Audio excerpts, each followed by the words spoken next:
What up, guys? Happy Saturday. Got a 50-minute long effort. That's all zone 2, so it's going to be pretty simple. If you're working out with me, awesome. If you're just hanging out, awesome as well. One thing that I found with the setup is the cadence sensor kind of bounces all over the place. So it's flat out come disconnected twice. So it's just Bluetooth connected. And then it'll kind of go up and down with like, you're going too fast, you're going too slow, you're going too fast, you're going too slow, when I'm not really changing my cadence at all. So that's been kind of interesting. Doing it a little bit right now, but I think I am varying a little bit. I haven't really got my groove yet from the warm-up, so. Other than that, the system has been really freaking awesome.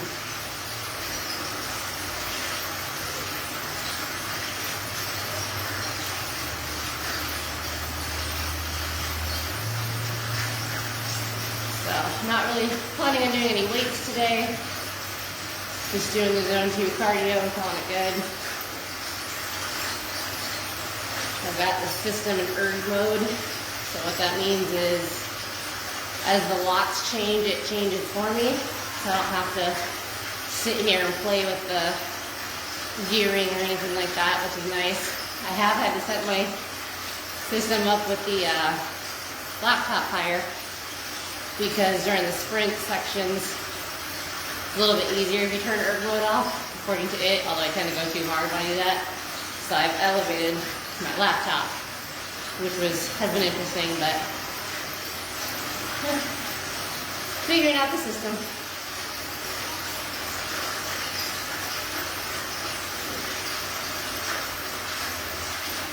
I do have an external cadence sensor too, so if it continues to be a problem, I'll probably go ahead and switch it out. But so far today, it seems like it's doing okay now that it has stopped bouncing. But you know, as we use it, we'll see, right? So, nothing too crazy at the watts today. Like I said, this is pretty much a zone 2 ride, so got me going between 80 watts and 60 watts, which isn't too bad.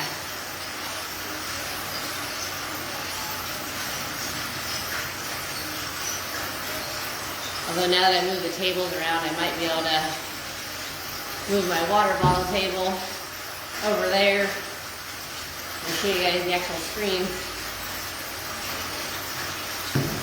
so you can see what I'm seeing.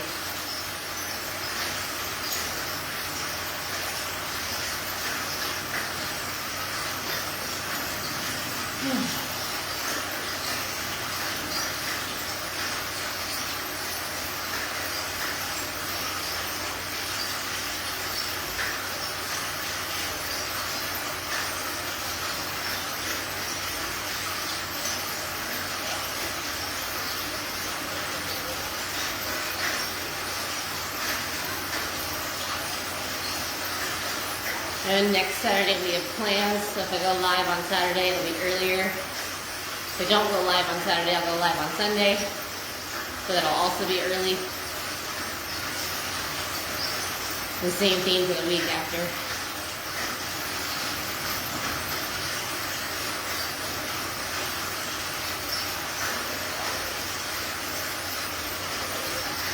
One thing I like about the structured workouts versus just writing is it goes by really quickly because I'm focusing on the changes and the cadence goals and the walk goal and all that kind of stuff. And so it just kind of seems to make it go faster because it's changing like that. I have discovered that if you don't hit the walks perfectly, you don't get the stars.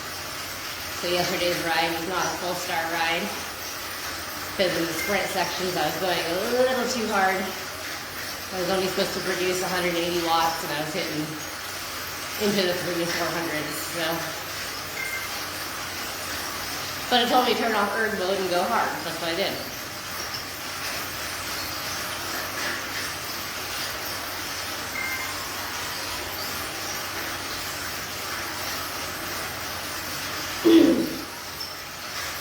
One thing that this does as well is in the different sections, it changes the cadence. So whereas if I was doing it on my own, I would probably just aim for the same variability.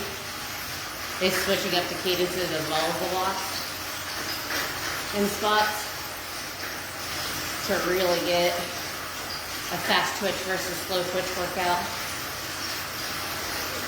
which is pretty cool. So zone 2 is one of those zones where you should be able to have a conversation and not be too tired, so about where we're at right now. And zone 2 can be a little controversial, but there's a lot of zone 2 in this workout plan, so here we are.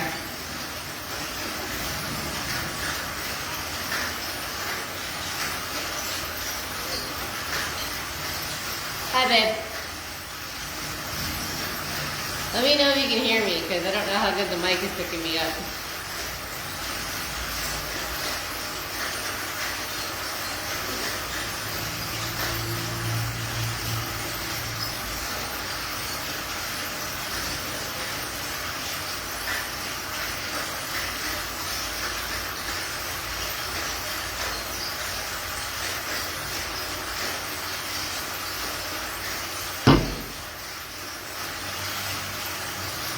About 2.5 minutes left in the warm-up, and then starting the first 5-minute effort, which is 80 watts. Like I said, it's nothing too crazy.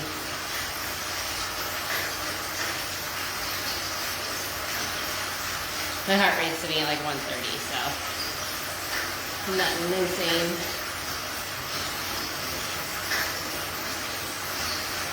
I was watching a video earlier on how to maximize your indoor training. And one of the things they were talking about was being able to cool yourself down. So for each degree Celsius, your core body temperature goes up, you lose like, I think I said 5 to 8% of your watts, or your FTP. So if you're doing an indoor session, I would recommend, probably a good idea to have a fan. I don't typically. That's also partly because I really like heat training. So I just kind of roll with it, but having a fan is a good way to help if you hate indoor training as well. The nice thing about the garage is it's pretty cool anyway. They heat up pretty fast. But I kind of screwed up yesterday wearing the full leggings. Which is why today I didn't. I did get my ketone reader in though, so I can see how that looks with cycling. So, can you technically not eat keto but burn enough carbs to maintain keto in cycling? I know there's been some studies on it and whatnot, but I want to see what my body does, because it's a constant back and forth I have with a lot of people in the cycling community, so it intrigues me.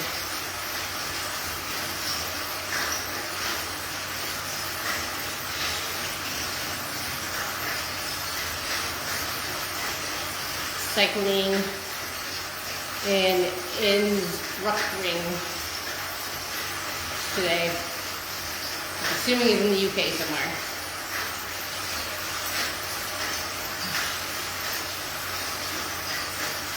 So first session, cadence of 70, which is slow at 80 watts.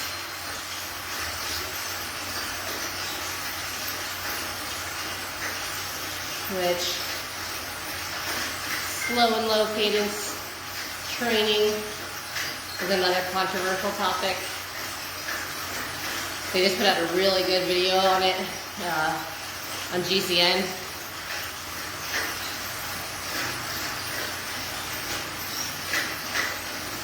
It's really funny just how like different things become controversial in the fitness world in general.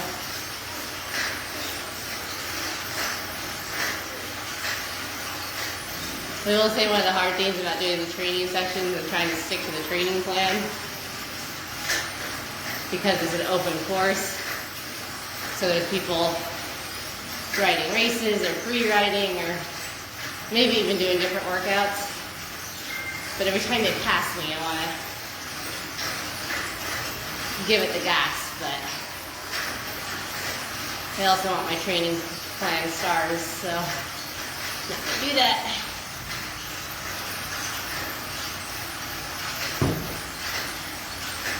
I do plan on doing a Zwift race probably mid-March. I should be time to get through this FTP Builder 6-week plan and then do some free riding as well. And I'll do a second. Probably do an FTP test like halfway through this plan, and then of course do an FTP test at the end. The cool thing with the platform is like it reads your it reads your watts of your ride, obviously, so it calibrates your FTP like on a regular basis, which is really cool.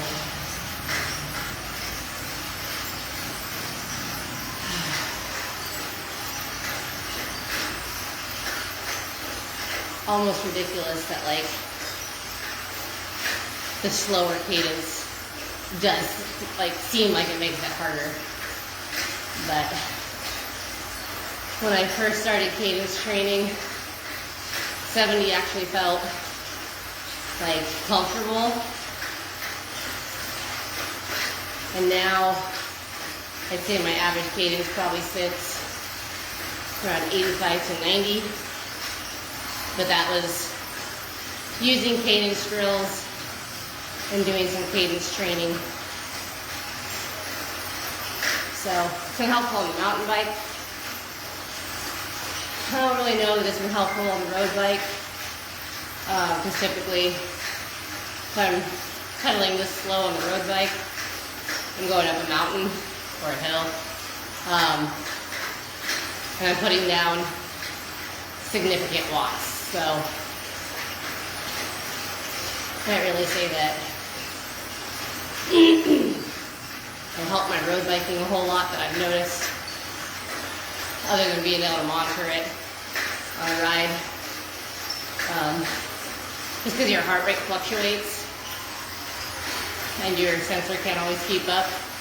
The cadence typically updates in more of a real time,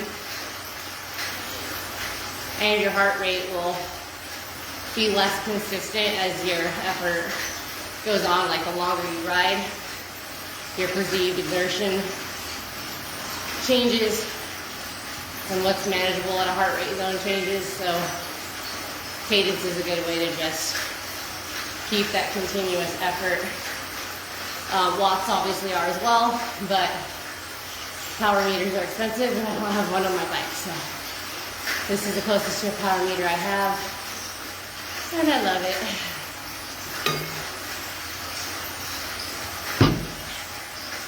It's also really nice because something's off track on my front wheels, or front cassettes on this bike.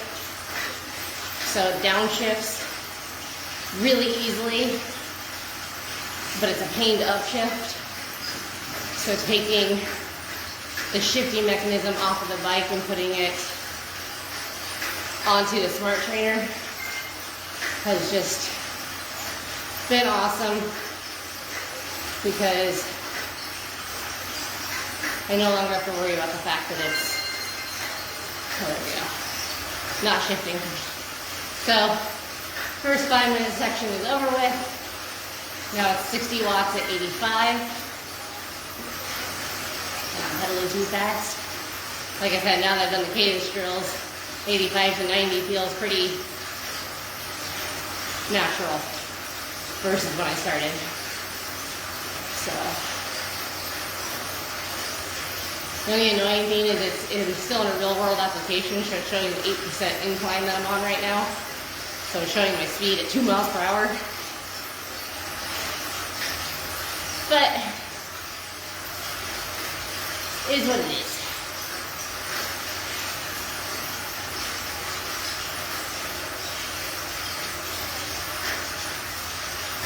So I'm pretty much cycling through the 5-2 themes. So 5 minutes at 80, 2 minutes at 60. With the exception of in 1, 2, 3 sessions, it looks like we're doing low to high cadence drills because it's a minute at 80 and then 15 seconds at 80 and then a minute at 80 and 15 seconds at 80. So typically when it does that, that means your watts are staying the same, but your cadence is changing. So there we go. This also probably means that this next cadence drill, or this next section will probably be 80 watts, but like at 85. Nope, just kidding, 95. 95 RPM. It's even better. Right now it's yelling at me because it's lower. Even though it's also telling me to bring my speed up. Like, it gives conflicting information sometimes.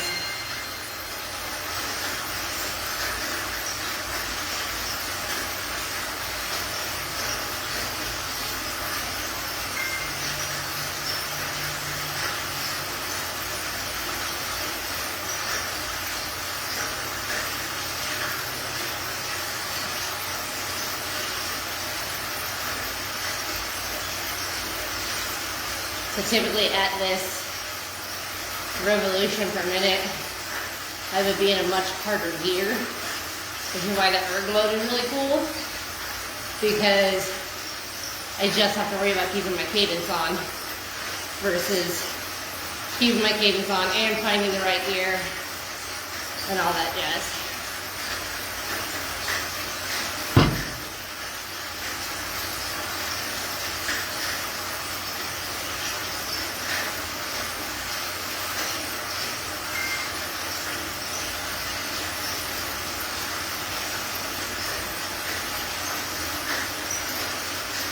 I get really excited because I unlocked the black shoes last time I rode because I leveled up. So I'm slowly getting my avatar into all black gear. The only thing I really don't like, and maybe it happens as you gear up and level up as well, is my bike is currently purple because the red looks orange. And they don't give you an option for black or gray. Kind of sucks.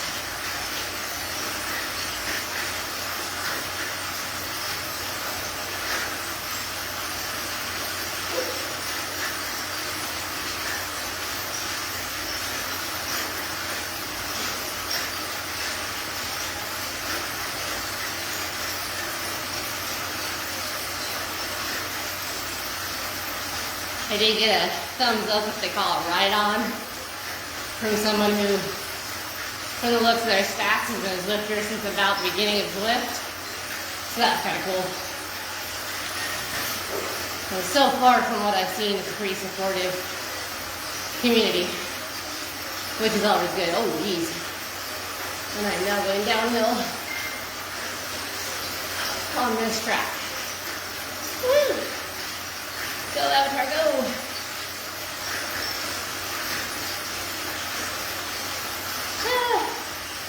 I didn't change pedaling and I went from 3 miles per hour to 35. Yay for 10% descent.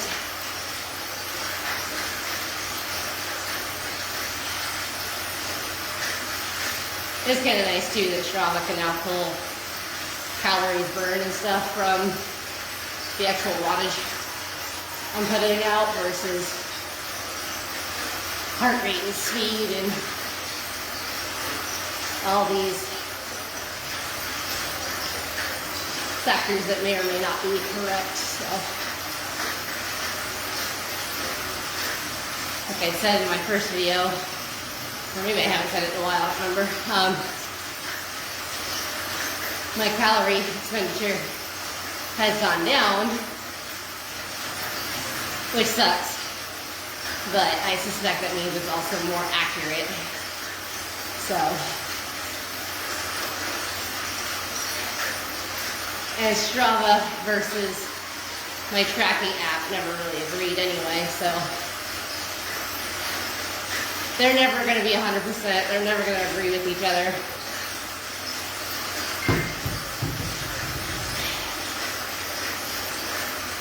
A lot of it's just doing what it feels like your body needs in terms of fuel. So after this, I'll fuel up.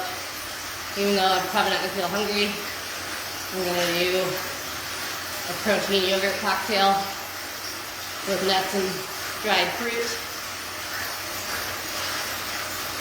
Because I'm not eating enough protein. And to fuel for the ride, I had homemade lasagna. So,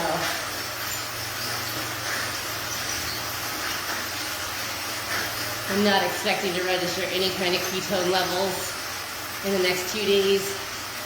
I'm hoping come Monday I can start.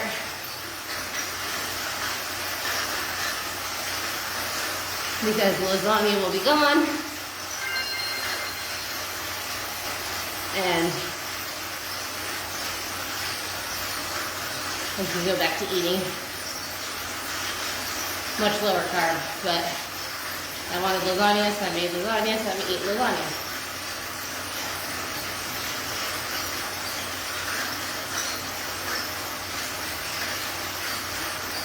Alright, back to 60 watts to 85. And I'm not sure what the next 80 watt segment's going to bring. We'll find out shortly.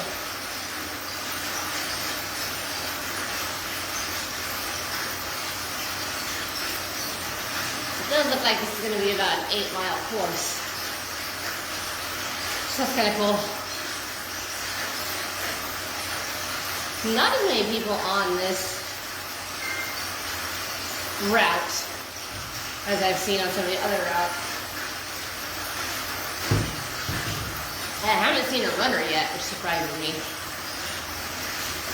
So right now I believe Zwift is free for runners. So I've been seeing quite a bit.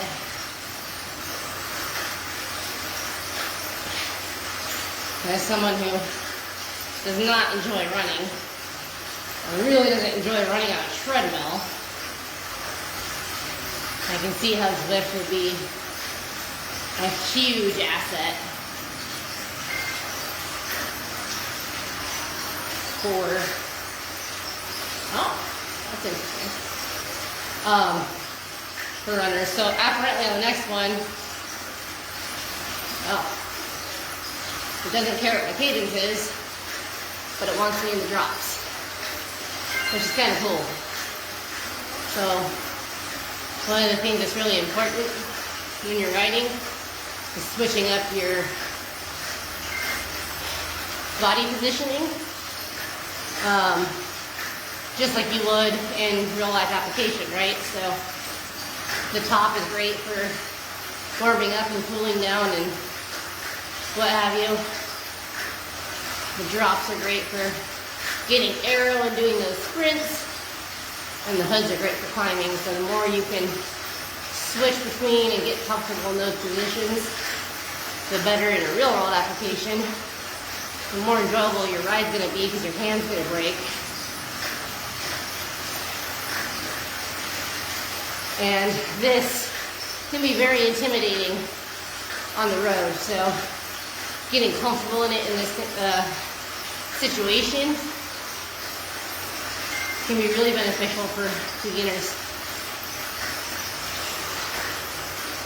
The other thing too is if you ride like this for a really long time, or in a time trial position for a really long time, you're really, really tucked. It can put strain on your neck and shoulders. So engaging your core and taking the pressure off of those muscles, like I said, in here, before you get to the like, oh, I'm gonna die from going downhill, which was my first experience going fast downhill, the better rider you're gonna be, and you're gonna be less sore afterwards because you're not gonna have that pain and whatnot. climbers typically will get a lot of pain right here in the lower back. So if you're doing a lot of climbing sections, seated especially, you'll feel it in your lower back. I tend to feel it right through my shoulder blades and right through here. So this periodically is giving me reminders to relax my shoulders, relax my grip, engage my core more. And the last yesterday's workout, I really felt it in my core. And then I did some core exercises afterwards. So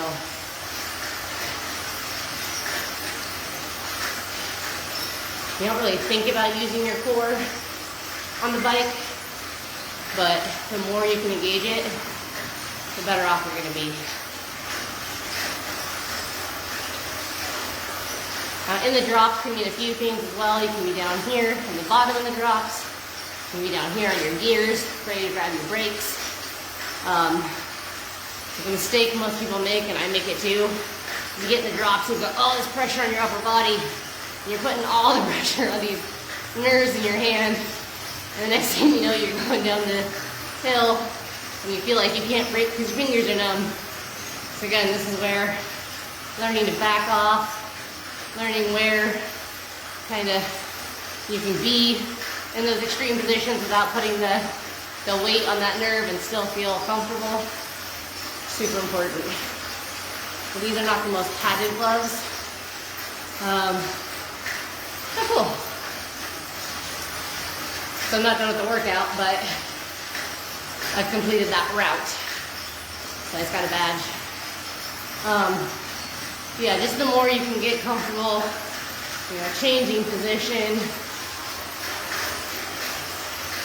figuring out where your hands go numb, where they don't, where you're rounding your shoulders or, you know, crunching in like a turtle, things like that is super beneficial. And there's going to be some pain regardless if you're going for long rides. But the better form you can learn to mitigate it, the more enjoyable your overall rides are going to be. And my neck is a constant problem for me, so just remembering to kind of not let it fall and keep the curve up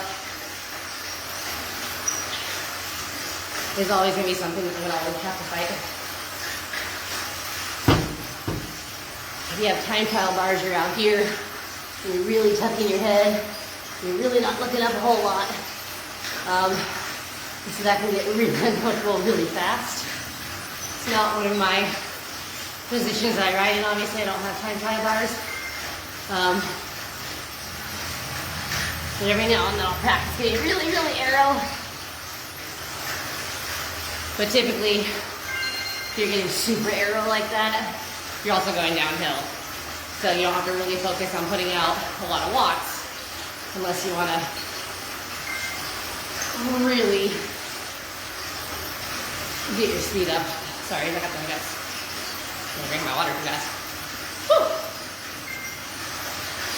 For something else, if you are planning on starting to do long rides or endurance rides or anything like that, indoor training is a great area to start practicing gels or food or like the baby powder smoothie things that I do on the bike, carb mixes in your water or electrolyte mixes even,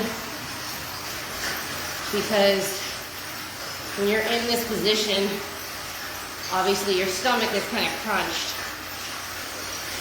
and so digesting can be an issue. I think it was Cavendish did a record-breaking endurance event, and I think the poor guy couldn't pee for like 23 hours afterwards, just because he'd been in that crunched position so long. His stomach just wasn't working right. He wasn't able to stick to the plan they had for him as far as fueling. Low cadence to high cadence, okay, easy enough. And the first time I tried actually eating on the bike, I felt really sick. So if you're not used to that, this kind of setting is perfect, because then if you do get massive cramps, you're still home, or if whatever you're trying to fuel with doesn't agree with you, you're home and can take care of it. Digestive distress in the middle of a long ride is not fun. Cramps aren't fun. I've gotten that, and like I had that feeling like I'm going to vomit. I've never gotten the other end of the spectrum, but I've heard horror stories. So,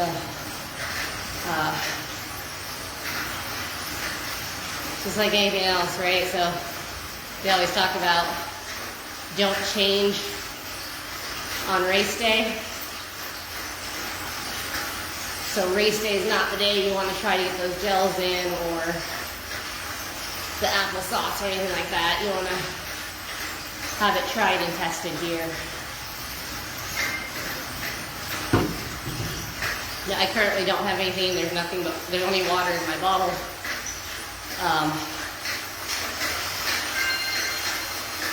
And I'm not gelling or eating.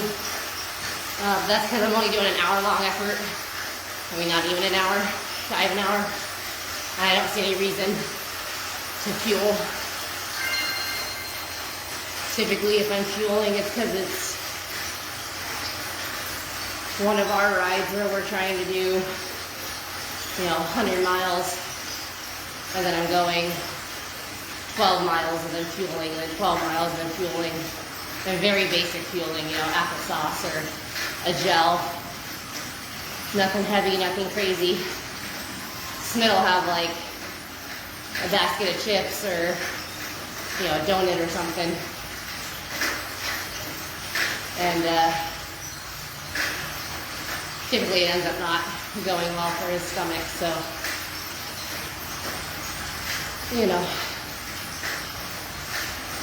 make of that what you will, but we fuel very differently. And it's incredibly obvious if you ride with us that we fuel differently. I'm not saying one is better than the other, just mine works for me versus what he thinks works for him. So.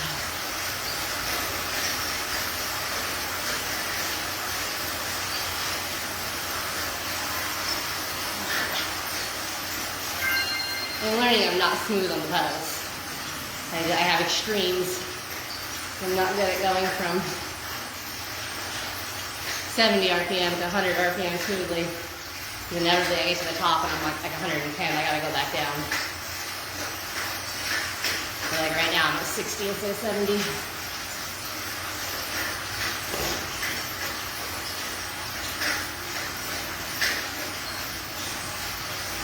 But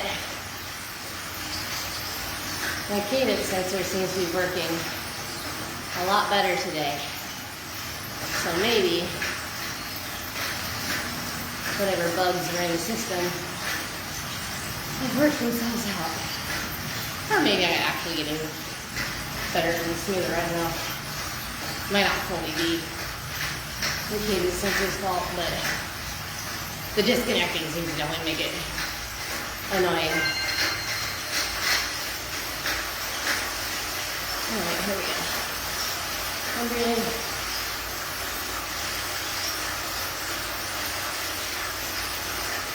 See, 100 used to feel like I was flying. Now it just feels basically normal.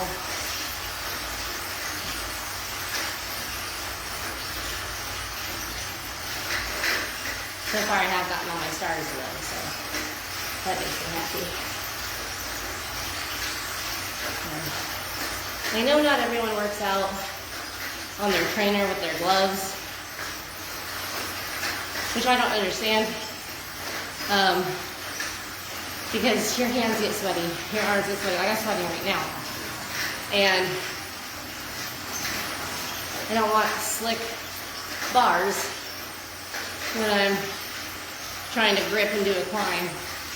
So I have a pair of gloves specifically for working out inside on the bike. They also work well for gripping my weights. So Do you have to wear gloves? No. Do I recommend it? Yes.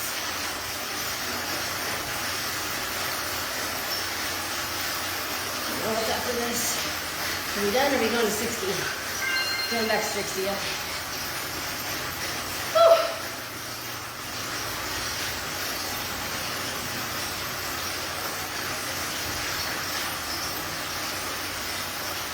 I would say if you're going to the gym and you don't have your own heart rate sensor, typically the bikes at the gym, either here or like on a handle down here, have a heart rate monitor built in. So if you're relying on that, then obviously I wouldn't recommend gloves. But if you have an indoor trainer, not even a smart trainer, like one of the ones I used to use and still have and still use, or still will use, I'm sure, then I would recommend gloves. But again, if you're in an air-conditioned setting and you have a fan right on you, like I probably should, maybe your hands aren't going to get that sweaty, I don't know. Because the GCN guys, I see them all the time riding without gloves in their indoor trainer.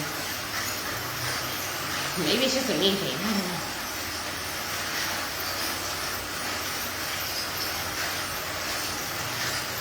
If you're not used to wearing the gloves on the bike too, it's a good way to get used to them. I think maybe that's why I started, to get used to the pads and positioning.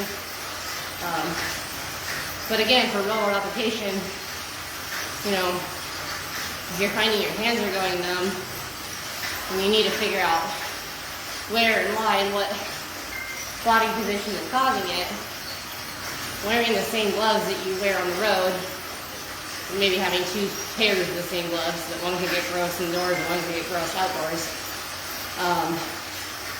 can be super beneficial. What's our RPM? I missed the RPM goal. Oh, there we go. Woohoo! Let's go! The last one. Okay, like I said, that went by really fast for me because I was paying attention to the changes more than the time. So.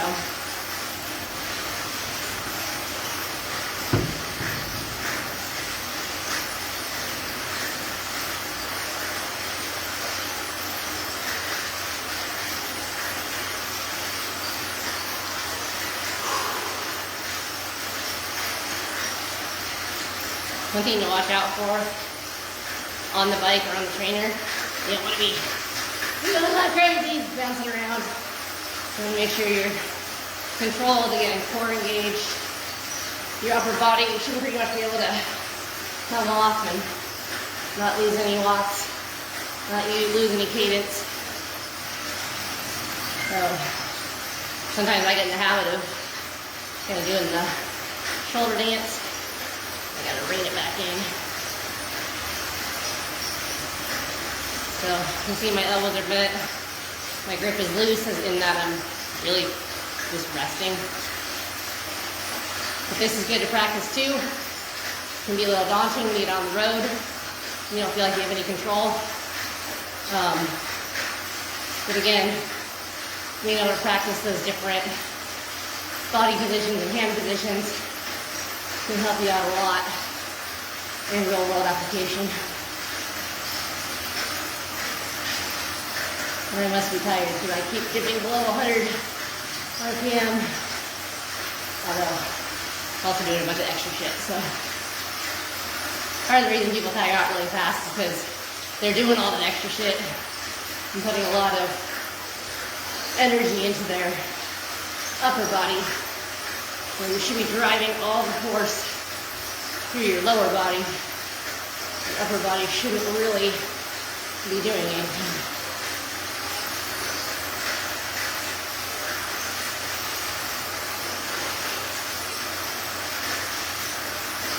Which can be difficult.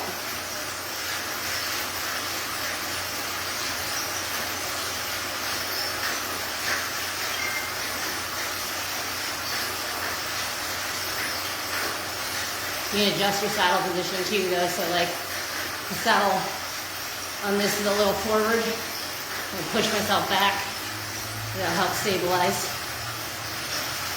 And I'm not really pushing on my arms right now. It's really just holding me here, making sure that the power is driving through my legs.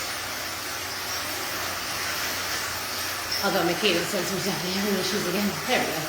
Just went from 22 to 103, so it's frustrating, but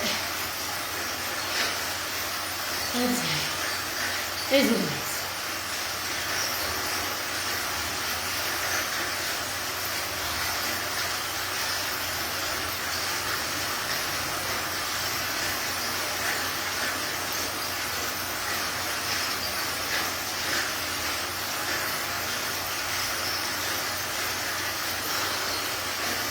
Minute and a half to go, and then cool down, and they're done. Got a nice sweat going. Probably only burned about 200 calories, but that's okay. I don't think I was quite in zone 2. I think I definitely crept into zone 3.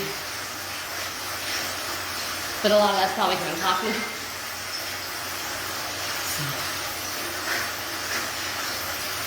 There we have it.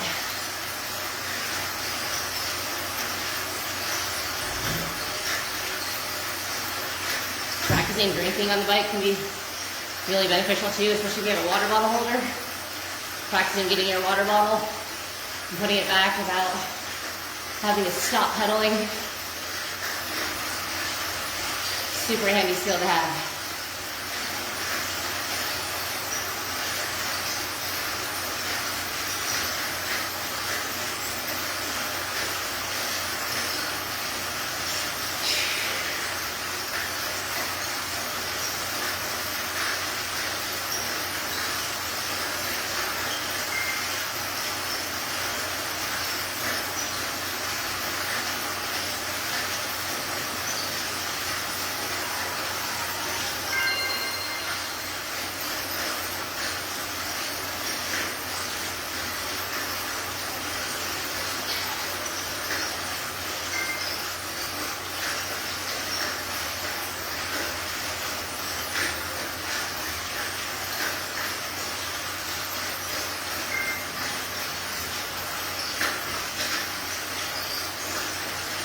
Alright. One area says 10-minute cool down, and one area says 5, so I'm not really sure which it is. But regardless, we're gonna sit here and pedal. And then I'm gonna do a couple stretches on the bike that I learned from GCN training. It's a really good channel if you need structured workouts for cycling or strength training or yoga. Just to help with delayed onset muscle soreness. Obviously, my cold plunge out back is my greatest tool for avoiding that, but it doesn't mean that I don't stretch afterwards.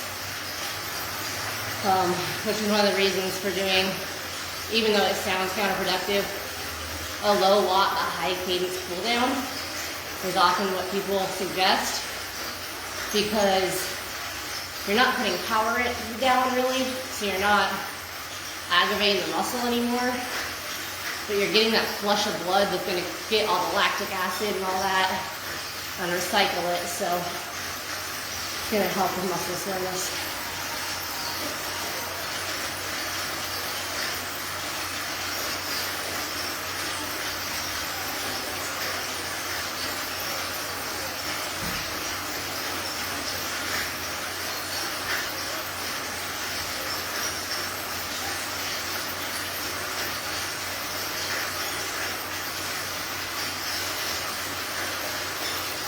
So 85 is about what this is naturally.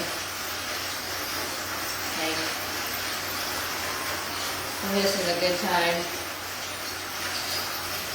to stretch out your shoulders and your neck, especially if you're feeling sore. Once you get to the point where you can cycle down the road without your handlebars.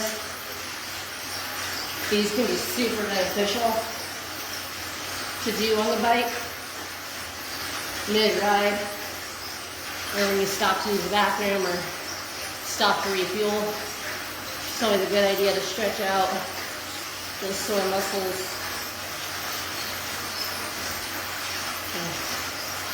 Move back to your elementary gym school days. Shoulder rolls, and head rolls, and side to side, all that. This sounds super basic, but it will help, especially if you're prone to tension headaches. The tension from being on the bike can lead to tension headaches. So, understanding those stretches and being able to do them periodically through your ride is going to really help.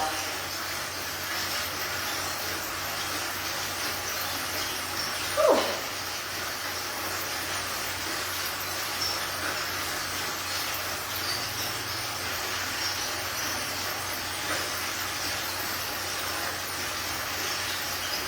I just hit the 10-mile mark with a minute to go in the cool down. So typically if I was free riding, I would aim for that 10-mile mark at about minute 40, roughly. I mean, really closer to 35 is what I would aim for. I don't really know how to hit it. But when Smith and I were doing our 12-mile segments, each 12-mile segment was about 48 minutes.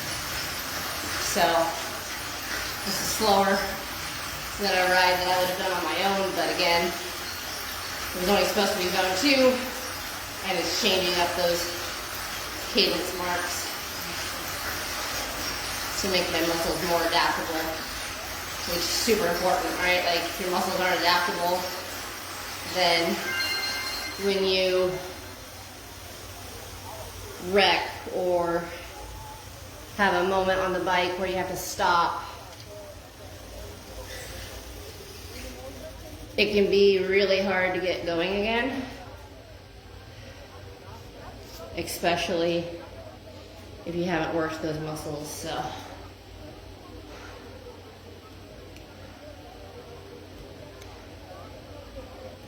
call that good there. Whew. Thank you for joining me if you joined me. Thanks for just watching if you watched. If you're watching this after the fact, thank you for that. And we'll catch you next week. And if fitness or ice baths or eating healthy or any of those things are your goals for 2025, then hopefully, if nothing else, I can inspire you to stick with it.